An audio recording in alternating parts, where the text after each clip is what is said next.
First of all, thank you so much, all of you, for coming. It means the world to Barb, and it means the world to me.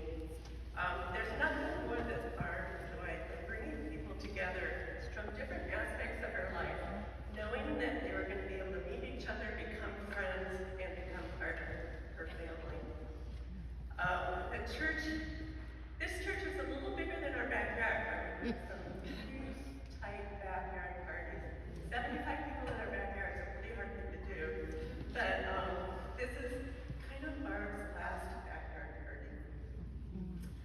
Thank you all for your notes, your email, your phone calls, your texts, flowers, food, and everything else you've done for us. Your support for Barb over the past year, and your support of me in the last couple of months is beyond anything either one of us would have expected. As you know, Barb came from a pretty big family. When I met Barb, I had no idea how big her family was, and I soon found out. Barb and I met when I was the newly elected president of the Minnesota Nurses Association. She was hired to be the facilitator for our first board retreat. She and I met at Cafe Latte to discuss M&A and what my hopes and dreams were for my term of office. She led me through what I now know to be a SWOT analysis. At the time, I just thought it was an interesting and loosely focused conversation. As we discussed strategy, she made me feel like I was brilliant as she was being her usual brilliant self. Those of you who have experienced Barb in similar meetings will know exactly what I mean. While our conversation was great, I didn't really think it would translate into a focused, outcome-driven board meeting. I had worked with facilitators before, and my expectations were not that high.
would arrive at my grandparents' house in town.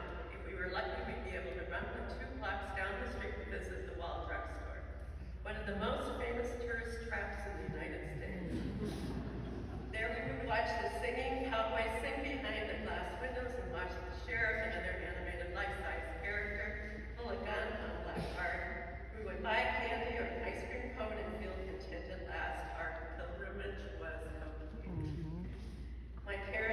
My mother's parents had a ranch 1 mile west of town. My Uncle Bill and his son still operate it today. And any wallite over 50 remembers my paternal grandfather, Mayor Al Strandell. Some called him Oatmeal Al because he ate a bowl of oatmeal every morning at the local cafe.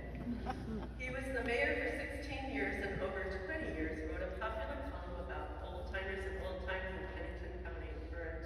The column was called Al Says. My maternal grandmother, Esther, was well known too. She taught 4th grade in law for over 30 years. In the 28 years that Barb and I were together, one of the things that truly perplexed me was that she could always find a fellow South Dakotan wherever we traveled. South Dakota doesn't have that many people, but she could always ferret them out. I would say there's no 6 degrees of separation for Barb in South Dakota. There's only 1 degree. Even when we were on a bus in Ireland with 4 other people, it happened. 2 of the 4 were priests, one from Dublin, the other from London. Of course, Barb started talking to them right away, and of course, one of them had a connection to South Dakota. When she told him she had been raised in South Dakota, the Dublin priest said he had been a missionary there.